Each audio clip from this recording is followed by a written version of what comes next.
Yonimda ham bor yo'g'i shu bor. Ishqilib qizlar o'rtada tashlab men uchun ham to'lab yuborishsin-da. Ay, axir sharoitimni bilishadi-yu. Hammani oldida sharmanda bo'lmaydi.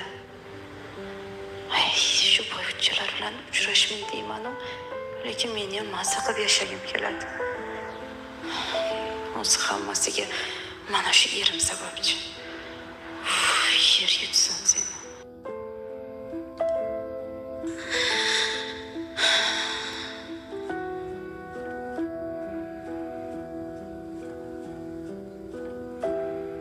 Xo'p, Niluga ham men to'layman, qizlar.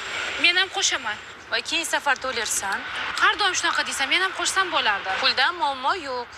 Xijolat bo'lmasin-chi. Voy bechora Nilufar rosa qiynalib qoldi. Bu yerga ham kelmoqchi emas edi. Majburlab chaqirdim. Hammamiz bir bo'lib unga yordam berishimiz kerak. To'g'ri. Bitta noinsofga erga tegib, xor bo'lib yuribdi mana. Bolalarni ham o'zi boqyapti. Shuni. To'g'ri. Alimentni ham eridan har doim so'rab yalinib olar ekan. Bechora Nilu. Nimasini aytasan? Shunga chidab yashab yuribdi yana yetmaganiga. Qo'ldan kelgancha yordam qilishimiz kerak. To'g'ri. Yordam beramiz-a qizlar? Ha, voy. Dugonamiz-ku axir. Puldan muammo yo'q qizlar, xavotir